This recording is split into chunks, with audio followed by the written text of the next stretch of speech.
Hello, everyone, and welcome. Good evening. We are really excited to have all of you here today. My name is Sonia Rockville, and I am the principal and founder of Bedrock Real Estate Investors, a multifamily apartment investment company, and I am the treasurer of the Council of Urban Real Estate. CURE's mission is to provide diversity and inclusion within the commercial real estate, land use, and development industries while empowering emerging real estate professionals. We're advocates for people of color and women in commercial real estate, and our members are the best and brightest in our industry. We are all so excited for you to join us this evening for our Entrepreneurship in Real Estate event. As many of you know, real estate is a very entrepreneurial industry, whether you work in a company or you have your own business. Today, we are looking forward to hearing from CURE members and friends of CURE that have started their own companies in commercial real estate. So with that, I'm going to turn it over to my fellow board member, Daniel Chatters, who is the moderator for this event. Daniel? Good afternoon, and thank you all for joining this panel discussion. Today, we have four great founders that I want to introduce to you all that are going to share their experience and knowledge as far as being entrepreneurs in the industry. Our first panelist I want to introduce is Nikki Murkison. She's a community development and housing specialist, and she's passionate about making wealth building opportunities attainable. She's the founder of two firms, Urban Leisure and Pear Gap. Urban Leisure is a co-living space based out of Brooklyn, New York, and Pear Gap is an innovative web platform that matches ideal partners to one another with the intent of buying property together. The platform makes home ownership both accessible and affordable, and Nikki strongly believes that by leveraging today's shared economy and matching potential buyers to one another, more people will have the opportunity to build wealth through co-ownership. Zavilla Jackson Preston is a registered architect with over 25 years of experience in building design and construction. She's the principal of JP Design, which is a family-owned and operated design development firm. Her primary focus is the architectural design division, which provides a full array of architectural services from pre-design through construction. As principal, she's developed a reputation for delivering creative and innovative design solutions for a variety of building types. Ofo Izuwu is the founder and CEO of Who's Your Landlord, which is a web platform that's empowering and informing the rental community through landlord reviews, housing literacy content, and subscription software as a service software for owners, operators, and lenders to better engage the needs of their residents. He's also had a number of honors, including being named to Forbes' Next 1000 list, Young Professional of the Year by the African American Chamber of Commerce in 2018. He's also one of BET's 30 Under 30. He's a Black enterprise modern man, and his work has been featured in Forbes, TechCrunch, Newsweek, the Philadelphia Inquirer, Blavity, the New York Post, and more. He's also a professional actor and model who's played a lead role in a short film that premiered in the Lincoln Center in New York City, The Letter. He's walked in the New York Fashion Week 5 times, and he's been featured on the Today Show over 7 times. Edward Foston has over 16 years of professional experience in commercial real estate finance, market research, economic development, and strategic advisory services. He's the co-founder and managing principal of Area Probe LLC, which is a tech-enabled real estate advisory company focused on housing, retail, hospitality, and healthcare. Ed leverages his diverse experience to provide a myriad of consulting service solutions for Area Probe clients, including market and feasibility studies, as well as assistance with raising capital for acquisitions, refinancing, and construction projects. He also plays an active role in the development of the company's emerging tech products and tools. He manages relationships with third-party advisory firms, lenders, economic development and government entities, private equity firms, prop tech, and fintech accelerators, real estate developers, and investors. And you all please extend a warm welcome to our panelists. And now I'm going to go give each panelist some time to talk about their firm. So I'll turn the floor over to you, Nikki, to give us more of a deep dive into your firms. Can you hear me? Okay. Yes. Thanks a lot. It's so good to be here, and thank you for inviting me. Just to give you a little background, I did spend 23 years in the financial services industry. Most of my career was spent in mortgage banking, and the later part of my career was in community development. But I truly believe that a career in banking changed the trajectory of my life. It really taught me about financial education. I was able to purchase a home at 29. And over the years, I've been able to leverage it in order to become an entrepreneur. And now I'm in this shared housing space. And I truly believe that, you know, if we can all kind of come together to reach the same common goals, we may be able to get there faster. I launched my company, PairGap, which is a co-ownership real estate platform that connects people to purchase property together based on compatibility. We walk you through the entire process from start to finish, the home ownership process, connecting you to lenders, and not just the traditional lending. We also connect you to non-traditional financing. There are a lot of things that are baked in our system today that don't allow a large segment of the population to purchase. So I created PairGap so more people would be able to own. As you know, our cities are getting more and more expensive.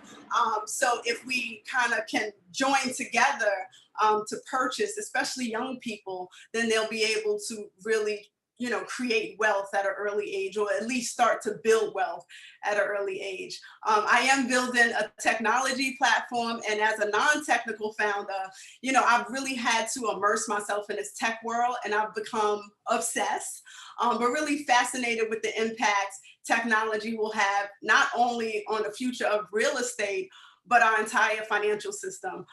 My initial fascination with fintech grew as I got a deeper understanding of the protocols or these systems that we have in place, both technical and on an economic level. And I truly believe that, you know, technology is going to speed up processes, efficiencies, costs, and really just take the power away from gatekeepers. So I'm excited to kind of talk about my journey and be on this panel with a lot of people that I can also learn from on their journey. So thank you again for having me. Thank you, Nikki. We definitely appreciate you. Now I'll turn the floor over to Ed, and you can give us more information on Area Pro. All right, can you guys hear me okay? Yes. All right, awesome.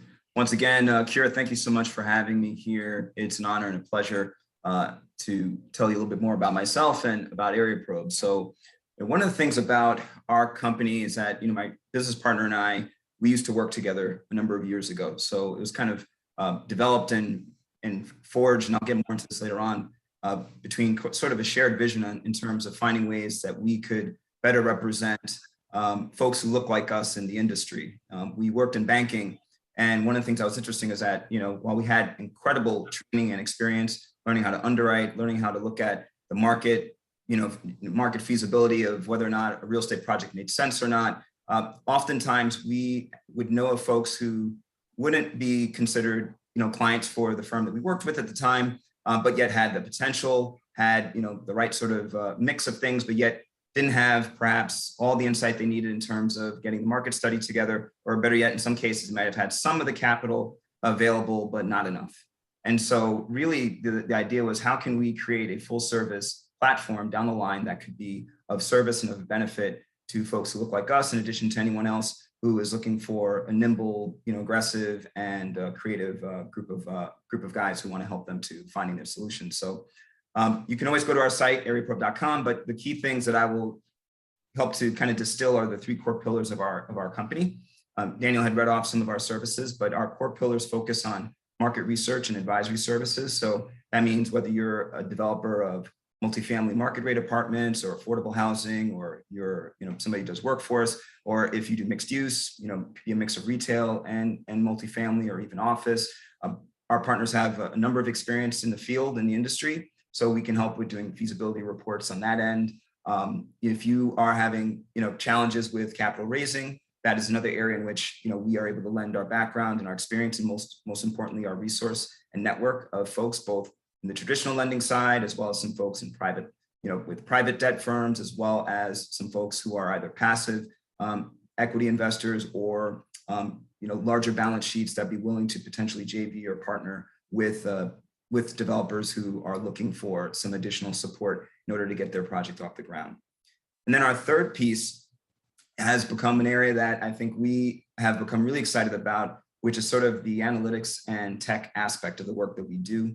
We had befriended a number of strategic partners and advisors over the years, and in time we were able to develop some of our own platforms internally that help to look at both retail and multifamily housing demand.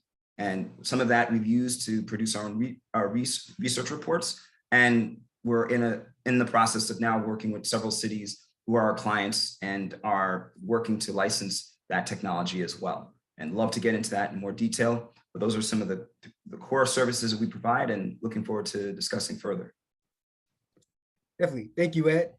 Now I'll turn the floor over to Zavila.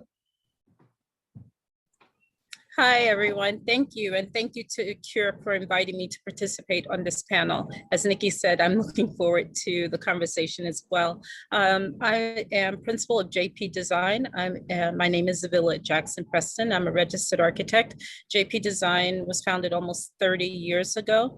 I've spent the first half of my professional life working as an architect and developing the skills required to design and build buildings and renovate a lot of the buildings that you see around New York City. That entails anything from design straight through to construction, and the endpoint giving the owner or the occupants the key to the new building.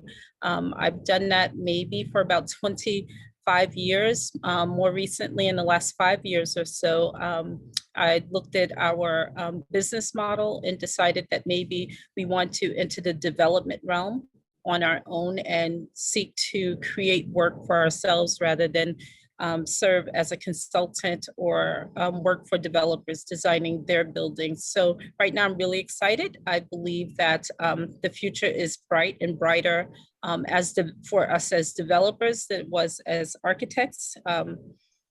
Straight architecture was a fulfilling path, but I think to mix the architectural division and to open a development division opens up a whole new realm of possibilities as we move forward. And as we look at climate change and ever-changing weather, the development arm of the firm is focused on what we call net zero properties, meaning somewhat carbon neutral.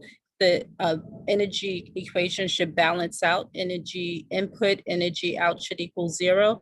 And looking at the resiliency of the different projects and site-specific projects that we would engage in into the future. As Edward said, financing is king for everything, and capitalization as one seeks to change a business model or to get a new building off a new business off the ground. So those financing has posed challenges in the past, but we're excited going forward. We are looking at a strategic partnership with CPC, and so as I said, we're a business in transition, and I think that we can take the best practices that we had as a straight architectural firm and apply many of those practices to the firm as we seek to have this sort of our leg into ponds at this time. So again, I'm excited to engage in this discussion this afternoon. Definitely. Thank you so much. And Ofo, I'll turn the floor over to you to introduce yourself. Awesome. Well, I'll first start by, echoing the group here. Just thanks for having me. I'm excited to chat tonight.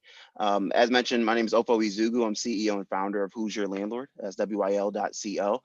And the whole focus is on empowering and informing the rental community through landlord reviews, housing educational content, and through data and predictive analytics to help home providers to better understand and engage their residents.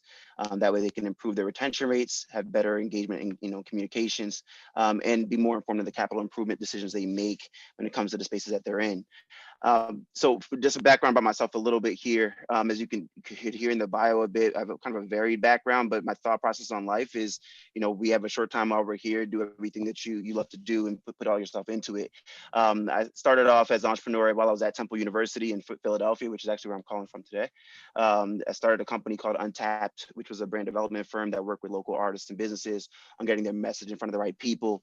My senior year, I served as the VP of the student body, and that's really where the Who's Your Landlord idea began, because one of the biggest things students were complaining about were issues they were facing when it came to housing.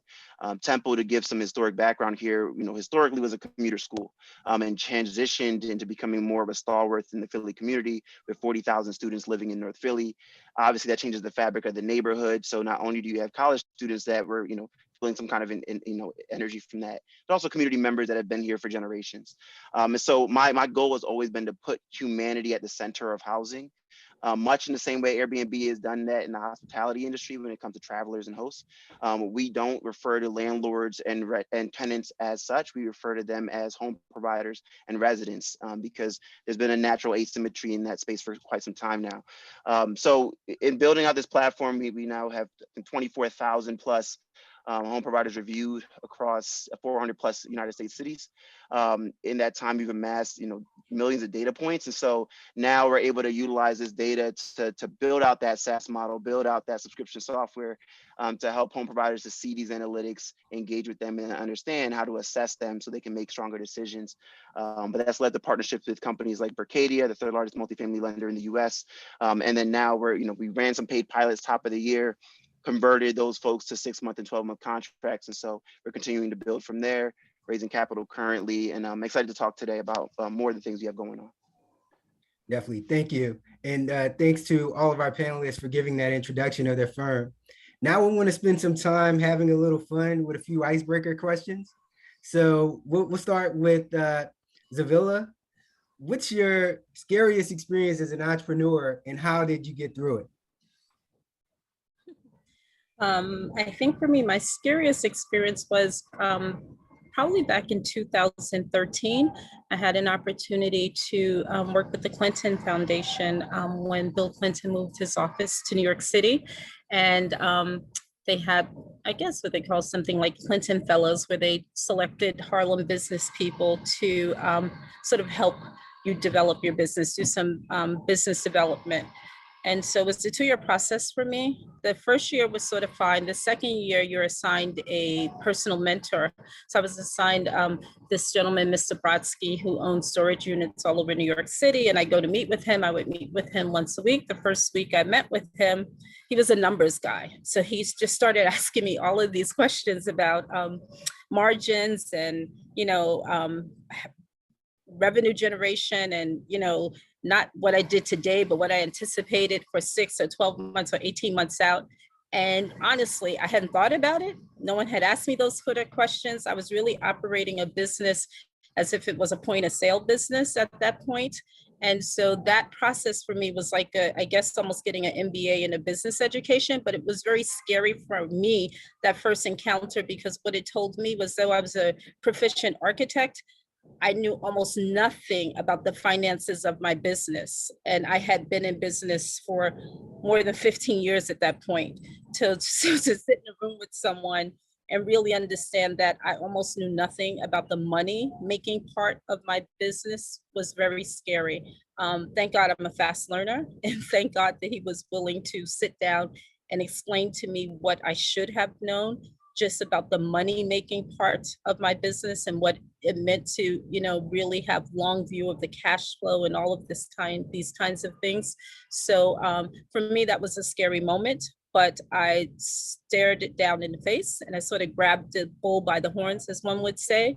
And I did what I had to do to educate myself very quickly with someone who was very knowledgeable and willing to assist me through that process. Wow, there are a lot of nuggets in that story, from, knowing your numbers, needing to know your numbers and not just your business, to the mentoring aspect and him passing along the knowledge, because talking to a lot of entrepreneurs, that's a space that's missing. And then you staying resilient through through that time. So Yeah, I definitely I love that think very story. often, particularly in professional services, you know, if you're an attorney, you probably know the law, you know, as an architect, very skilled at code and building design and all of this kind of stuff. I knew that, you know, I invoiced someone, I should get some money, but to think, you know, will I need money 24 months from now, today?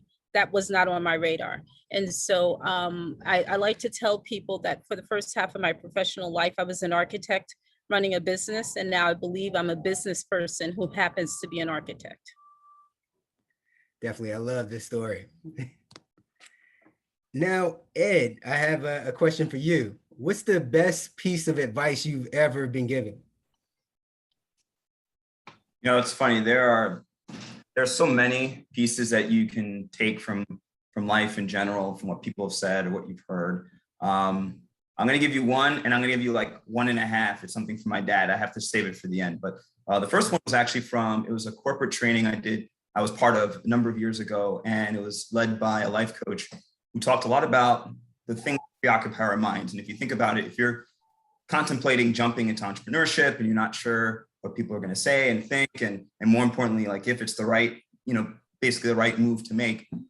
What I found fascinating was in this session, she talked a lot about what people preoccupy their minds with most of the time. And most of the time, you know, many of us, if we're thinking about making a certain move or a decision that we made, oftentimes people we're always wondering, what does so-and-so think of this? Or we're always kind of wrapped up in wondering what other people think. And, you know, she kind of gave us reams of data that kind of pointed to one thing, which is that people probably less than 3% of the time are people really thinking about you. You're thinking mostly about what other people are thinking. And if you think about it, other people are truthfully not thinking about you, they're thinking about their own lives. And so the truth of the matter is you don't need to spend 99% of your time worrying about the chance of somebody, that 3% chance that someone is going to judge you for making a certain move. And especially if you're thinking about making the next jump into your career. Even if someone says, oh, so-and-so is going full-time on their business, that's great. And then they're probably thinking about, all right, so what am I going to have for dinner? It doesn't matter. I think the bottom line is you have to focus on your plan, the team, the resources, focus on yourself. Nobody's really thinking about you anyway. And I think that was probably one of the best things that I had learned, especially as I began to make this move with my partner, as far as the next steps, to try to just focus on what's most important and not to get derailed by some of these side distractions. I think that's one of the most important things that I had learned. And the half nugget is from my Caribbean, my Haitian father, who always says, just shut up, do the damn work, get it done. Everybody has a story. So with all of that, you know, to see the vision through, he likes to just kind of keep it clear that stuff needs to get done, just get it done. Nobody is really asking for anything else about all the stuff in the background. So just to stay focused. No, it's definitely great because you touched on a lot of the analysis paralysis that people go through. What's everybody saying about me? And then two, just the importance of, hey, no excuses. I'm going to do this. I've made the decision and no excuses. So I definitely love that input. Now, Ofo, my question to you is, what entrepreneur do you admire most and why? You know, I thought about that a little bit. I think in this point in time, I'm going to say LeBron James right now. And I think the reason is, I pay attention to the why, like why people want to do what they do, but also the how they go about doing it. And if you look at his crew of high school basketball friends and what they've all turned their careers and lives into, stemming initially from his basketball talent, his God-given talent. I mean, for one, it's the idea of trust in your friends and people that are close to you. We often will hear, don't mix business with family or friends. I've tried it. Sometimes it's worked well, sometimes it's not, and so to see from what he's been able to accomplish, and then look at his friends like Rich Paul becoming the #1 basketball agent in the sport. This is a guy who wouldn't have been given a shot, 15, 20 years ago. And then now to see what LeBron's done with the Promise School or the I Promise School. And so from the philanthropic perspective, as well as from the media perspective, right? Like the only way we shift culture is by making sure not only are our businesses very strong, but we have to be telling the story around them. So the duality around that that, how he goes about doing it, how he goes about empowering folks around him, how he's always on Twitter shouting out other businesses, other founders, other people doing great things in the world, you know, and using his platform also to move impact forward from a social standpoint. Like that's, I mean, I think LeBron James is the idea of him is this world's worst nightmare, where it's like the 6'8", 250-pound guy can not only, you know, become the number one or number two basketball player in the planet, depending on your perspective, but can also run very effective businesses and have earned over $1 billion in his career, and he's still playing. So that's who I would mark as the person I'm looking at right now and going like, yeah, you inspired me with the moves that you make. I definitely love that selection. He's definitely done a lot for the community. And like you said, he looks out for other people when he passes it on, as opposed to keeping it to himself. And he's been unconventional in what he's done. Absolutely, absolutely. Yes. And Nikki, my question to you is, what is a superpower that you feel every entrepreneur should have?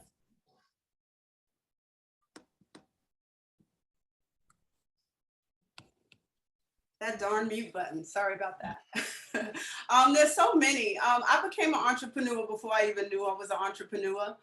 Just to give you a little context, I purchased property in Bed-Stuy, Brooklyn over almost 15 years ago when it was do or die Bed-Stuy. And I purchased in Brooklyn because I had been doing some research and discovered what Brooklyn was going to be over the next 10 years.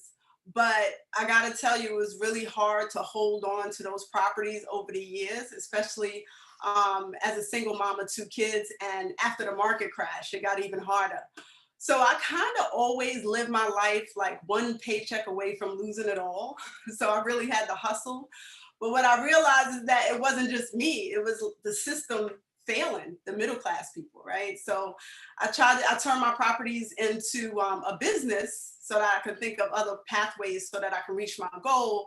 And, you know, what a better person than to bet on is myself, because everything I've been taught was a lie, I felt, you know, once I grew up. So I think the biggest superpower is having a positive mindset, you know, and really staying positive, because as an entrepreneur, there are so many obstacles that can come in a way. There's so many times when you feel like you're not doing enough, or, you know, the door gets slammed in your face, and those become lessons. So I think that I constantly have to wake up every morning with a positive attitude. If something bad happens, I take it as a lesson and not something bad. So I really had to change my mindset to be able to go kind of take this long road.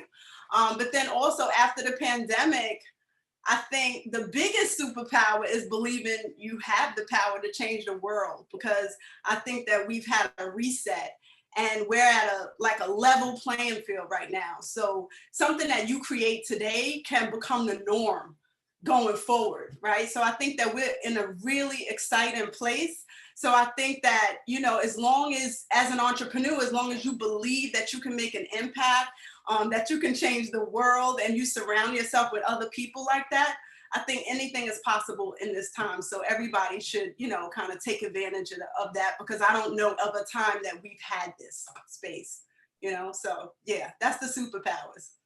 Definitely. And Nikki, I do want to ask you a follow-up question, because I know your story and I know how powerful it is, because you definitely took a bet on yourself and you shown the belief in yourself to succeed. And so, you know, I definitely want to know, because you left a comfortable corporate job to start your own business, showing that you really believed in yourself, and you have a great idea to address a gap in the market, in the name Fair Gap. What inspired you to develop your business idea and take this bold step to become an entrepreneur? And what are some key lessons that you've learned along the way? And how have your priorities and strategies shifted since you started your firms? Those are good questions. Let me see. Let me go back to the first one. You know, I spent 23 years in the banking industry.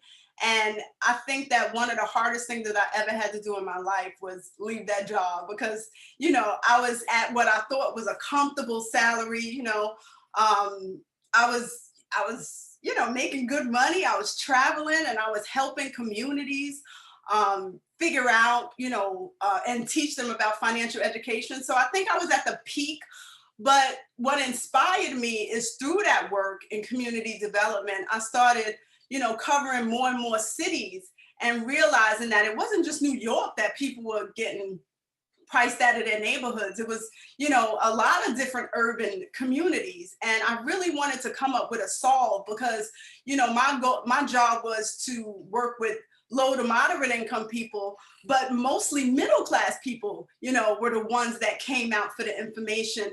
And the problem was there was no programs available for them, right? Because their income was too high to get those programs, but it was too low to afford to live. So coming up with Pair Gap, I was actually on a dating site. I was on Match.com, and I was like, hey, it would be cool if, this algorithm can match people to buy homes together, right? People that are like-minded, that want this, that have the same goals. And I started Pair Gap, and it started to take a life of its own. And then I had to, either believe in myself or not, and just take the jump. But it was definitely the hardest thing that I ever had to do. I think one of the key lessons that I learned was that I would say that, I think it was important for me to do it and to have my children watch me and really talk to them before I left the job. And that was like, the lesson in that was really, children do what they see. And I wanted to make a bold move. And now I've been able to get my son involved with the business and transfer that wealth to him by giving him ownership of one of the businesses while I'm still alive. So transferring that wealth and really just, to I guess, show other people that, home ownership is really the easiest way for the working class person to build wealth. And people just need to look at it differently and not the traditional way and look at it as an investment. So I'm really proud of that work and what I've been able to do so far. And I'm looking forward to, many more. But the priority shifted a little, just focusing more on shared housing as opposed to just housing in general. Definitely. I'm also, just so proud of what you've been able to accomplish. Thank you, Daniel. Definitely. Ed, my question to you is, according to research from CB Insights, 42% of businesses fail due to a lack of demand in the market for the product or service. The second most common reason for failure is that businesses lack funds and finances. And the third is the lack of chemistry and teamwork amongst employees in small firms. How does your business address these three key areas to stay on the path to success? All right, so there's three things. There's demand, there's funding, chemistry. Okay, so all right. Starting with the demand question you asked, I think my partner and I, we've made it a point almost weekly to always assess how things are going, how things are moving, which one of our pillars is moving well, which ones are sort of stagnating, which clients are, really asking for more, who do we have a follow-up with? And so you have to kind of keep your finger on the pulse of where the greatest needs are. I think the start of the pandemic was the best barometer and litmus test to see how we'd be able to kind of survive. And, obviously finding access to capital, that was a bit of a challenge for a number of reasons. A lot of lenders said pencils were down. However, there were live projects and deals, clients that we had, were trying to figure out, what to do if a partner dropped out, in terms of the equity, what's going to happen, lenders taking something to committee, but now all of a sudden, it looks like there might be a higher risk rating on a deal that they're doing. So we saw that there were going to be some challenges. We learned that this was going to be somewhat of a temporary pivot. So we had to think about some of our, within our Rolodex of folks that we know well, we started to shift more towards some alternative sources. So if you weren't getting equity, then perhaps the next resort was thinking of a ground lease option, or perhaps if you're in a state where it qualifies for property assessed clean energy funding for a new development, we began to work with partners who are in that space. We had to pivot, get creative, but also acknowledge that demand for a certain product was going to be down. Fortunately, market studies and research was up. I wouldn't say up, but I would say stayed steady, and more folks were inquiring to figure out, where do you guys see things going? We're kind of curious. So that kind of kept things afloat. And then on the tech side, what was interesting is that we had a number of conversations about looking at, everything from vehicle to pedestrian, foot traffic, and retail demand for our Catalyst product that we've developed, which helps to track those sort of foot traffic patterns in cities. And landlords had those questions as well. What's going to happen when we get back, into some level of a new normalcy where people are coming back to work? And so we had a series of conversations through that year, through the last, 15 months, 18 months, where I'd say the first 8 or 9 months, everyone's just trying to figure out, where do we go? What do we do? So it became sort of a thought leadership. So there was a way to see that there was an opportunity in that area to take us to where we are now, where we're now beginning to bring in more clients who have an interest in looking at us as a smaller company in that space. So the key is understanding, where things are strong and knowing when to pivot. And when one area is going well, then you continue with that to make sure it helps to keep the lights on. The funding question, like for anybody who's going to be jumping into this full time, the key is, you need some buffers up front. I mean, everything from, and I think a lot of us have probably seen this as well, whether it's your savings, whether it's an emergency rainy day fund that you need, but more importantly, before you make the jump, is there a pipeline of clients? Do you have a client that will retain you? Depending on the nature of your business, do you have something that will help you to get to where you need to be? Especially if you're starting out, you may not have 3 years of financials available for, appropriate loans, although there are CDFIs who can work with you early on. So the key is kind of understanding where some of these resources where you can go to get the funding that's necessary, but also beginning to build your plan before you jump into this. And then while you're in this, acknowledge the importance of knowing how to be comfortable with eating what you kill. I think that for us has been sort of our badge. Fortunately, both for my partner and I, in our previous lives, we had been in places where if it wasn't salary and bonus, there were scenarios where we were tied to commission in our work. Fortunately, we were in very highly productive areas and companies that were able to do that. But you could see what happens when the dip is there. So in a way, it was sort of instilled in us to know how to handle those challenges. And then the last piece I'm going to say is the chemistry. Chemistry is everything, right? I think you got to like who you're going to be, going into business with. Fortunately for Kervin, my business partner, and I, we worked together. We used to get up at, every so often at 6 a.m. We worked at the bank together to go lift, to work out, to chat, going to a picnic with our wives. There's a lot of that came in. And then more importantly, we looked at partners who kind of shared a similar vision to what we were trying to do. And to a certain degree, we've also looked at how our clients also kind of reflect what we're looking for. So chemistry on all levels, even interns as well. There's just a difference between the intern who's like, okay, can I go? It's 5 o'clock. And the intern who's calling you on a Saturday at 7:30 asking you questions. Didn't ask for that, but I'm glad he's doing it. But just kind of it kind of shows that you picked people who are really passionate about the work that you're doing. And that in itself really adds to, you developing a formula for success. Definitely. Thank you so much, Ed.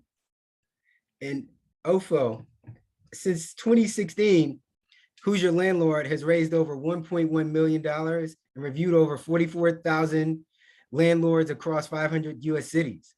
Access to financing, operational efficiency, and ability to scale are keys to growing a successful business. And so what advice do you give firms on successful fundraising and scaling your business successfully? Yeah, I mean, I'll start by saying the process is extremely difficult, and it's one where we're not, we haven't perfectly solved ourselves, right? One thing I always got to point out is there's a couple types of capital. There's growth capital, where you have a chunk of money in front of you and the investor's investing in you, and you're now the investor putting it across your business to see the growth. The other kind of capital is sustenance capital or sustaining capital, which means, you take a little chunk, and you try to get to a certain extent. You take a little bit more, and the problem with the second one is that it's extremely hard to run a business when you're also worried about where your resources are coming from, which we all can attest to. And so even with the touting of the 1.1 million, unfortunately, it's been the second one, right? It's been chunks of money over time to move the business forward. Where a lot of things that we've accomplished, and I do see that there's two ways to look at it. I see one part of it is Sometimes you got to go through the punches to grow and be a stronger entrepreneur, be a better leader, build a stronger team.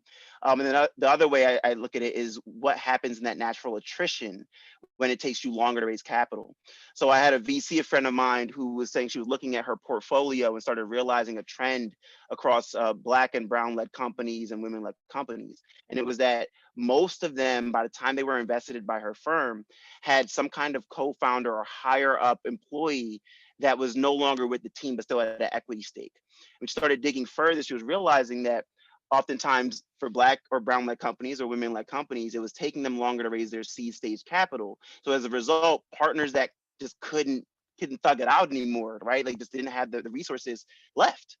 But when she's looking at, her company is founded by white male founders, there was never that issue because they were getting the capital they needed up front or early on enough where everybody came up, like the tide rises and everybody rose with it. So when you think about it from our vantage point, we have to realize the numbers that are in front of us, right? Less than 1% of VC capital annually goes to Black-led companies. It's a fact. All right. And the problem with that fact is I think of it like having two children. If you give 99% of your time to one child and give one child 1% of your time and then get angry at the child that got 1% because they didn't do X or Y or Z as good as the other child, that's kind of backwards. And so in our space, we don't get afforded the opportunity to mess up.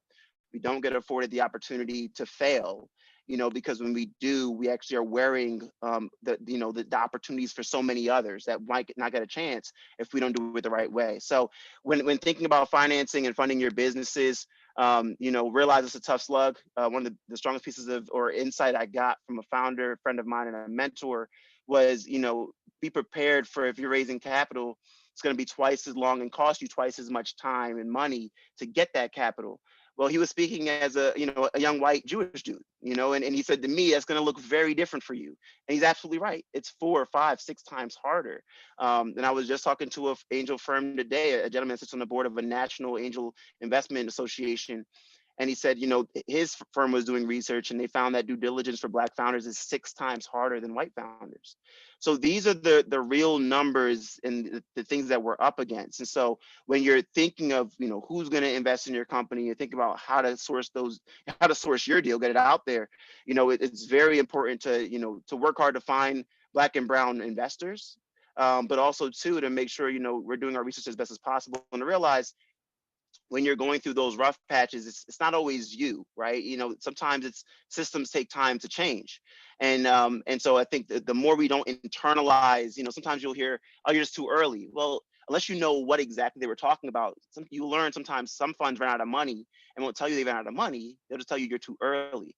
So you feel it as a founder, like, oh, I gotta work hard, I gotta figure this out. Not realizing that fund's about to run out of money, in a few months. And they're trying to scramble to figure out fund 2 or fund 3, right? So you can't take these moments too seriously. I think learn as best as you can from them, kind of reorganize the troops in that process, but make sure, as best as you can when it comes to your data room, your finances, your marketing, your go-to-market strategies, all that stuff is as ironed out as it possibly can.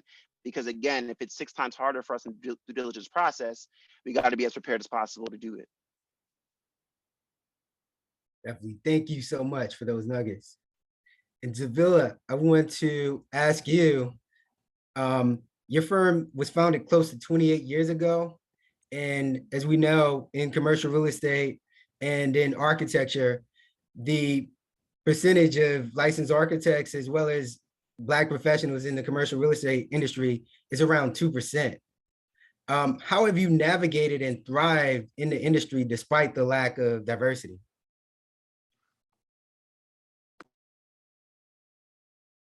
You're on mute. Thank you. To put those numbers into context that people can understand, if I remember the numbers correctly, I think last time I looked, there were about 200,000 architects in America. Out of that, a little more than 2,000 were Black architects, and out of that, a little more than 200 were Black women architects. So I think for me, when I came into the profession, I would say that honestly, the male-female thing was bigger than Black.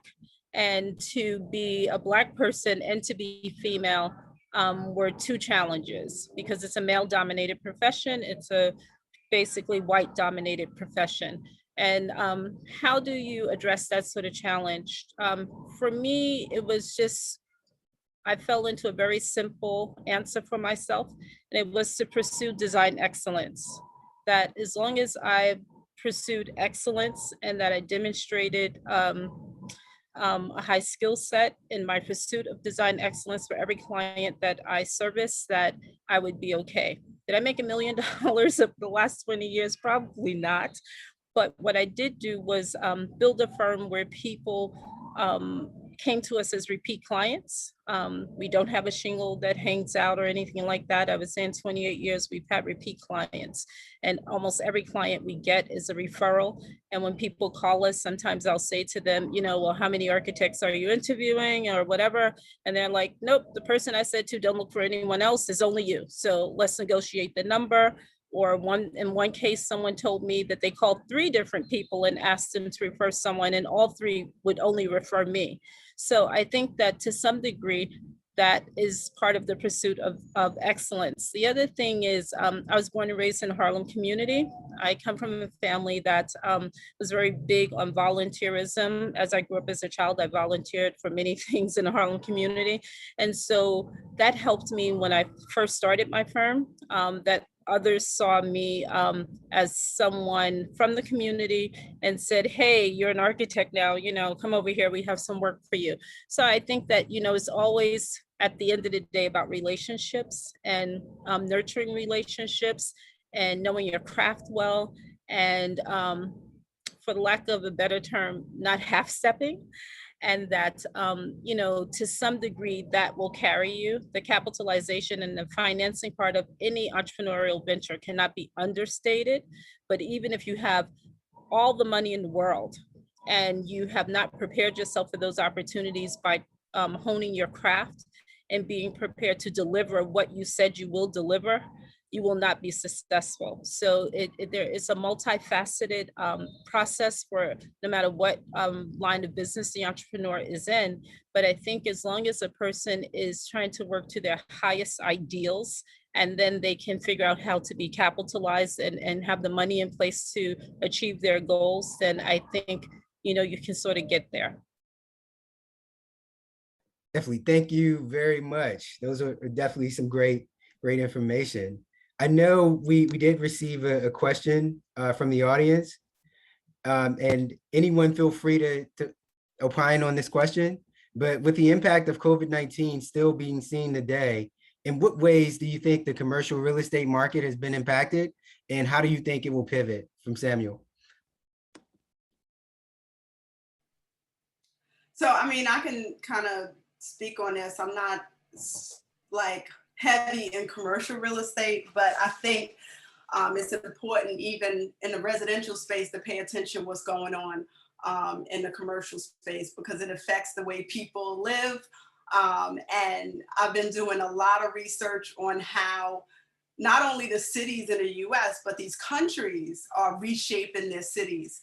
And I think that, you know, as we move forward, when you're looking for a place to live, when you're looking for, you know, where to start your business, it's really important to do that type of due diligence, right? To see what the cities have planned before it actually happens. So when things change, you can kind of be part of that change and benefit from that change. But I definitely see, and based on the research that I've been doing, that, you know, these cities are really, you know, co-working is still going to be a thing, but I just think that there's going to be a lot more play in the cities than businesses, and that's just what I've been seeing. But you know, things are going to kind of shape out. We're still in the process of trying to see where we're going, but I think that we need to all pay attention to what's about to happen, even if it's not in an industry that we're in, but it affects the industry that we're in. So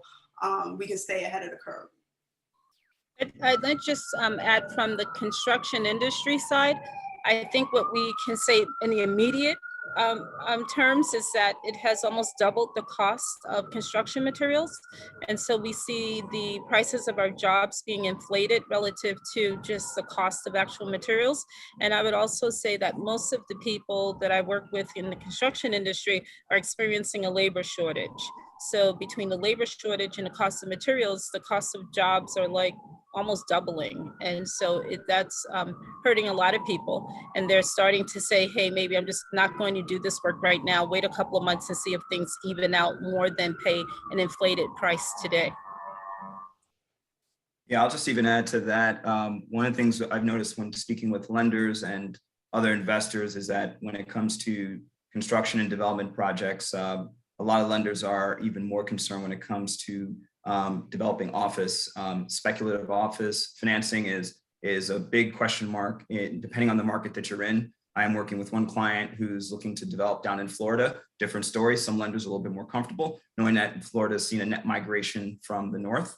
So for some of those reasons, they may be willing to entertain it. Also, this client also happens to be relatively well experienced and has developed office development before. But it's certainly not an area otherwise that most folks are going to jump into, because even some of the largest landlords here in the city have still seen that their tenants are only beginning to trickle back into the office. And then with a lot of the reports about where things are going with the Delta variant, we're still looking to see realistically how that's going to impact how people are going to be coming back to work in September and after Labor Day. So there's still a lot of question marks that we're still experiencing. So I think it's important to look at what sort of movement and what announcements certain companies make, but more importantly, ask around, ask your peers, ask what's happening. Are you still working from home? A number of folks I know who work in different corporate sectors have said they work at home permanently now, moving forward, or indefinitely. So that should sort of tell you if you are looking at office or if you're looking at retail. Even right now, some of my favorite lunch places here in the city are no longer coming back. They're new places that have now opened up. And if you talk to some of those business owners, they were able to find some opportunities to negotiate. They weren't the greatest, but they're better than what they would have been able to find. So it's really important, I think, to look and observe and ask questions. Look around. That should help you to kind of put all these pieces together as far as where things are heading. Thank you. Are there any other questions from the audience? Okay, I know we're getting close to 6 o'clock. I definitely appreciate everyone for joining, and I want to extend extra thanks to our panelists for sharing their knowledge and experience with our audience. This was definitely a great experience, and I enjoyed this panel discussion. Now I'll turn the floor over to Renee. Thank you, Daniel. Thanks for this amazing run of program. Guests and founders, thank you for taking time out of your busy schedules to join us for a conversation on entrepreneurship and commercial real estate. Nikki, thanks for sharing your superpowers. Edward, thanks for sharing your dad's pragmatism and the power of pivots. Ofo, thanks for sharing your insights on creating a go-to-market strategy, raising capital, and negotiating the funding landscape. Sevilla, thanks for the reminder to hone our craft, to pursue excellence, and to work for repeat business. I want to thank you all for helping to create this important content for our industry. Guests, especially those who use the chat feature, thank you for joining us. Thank you for your attention.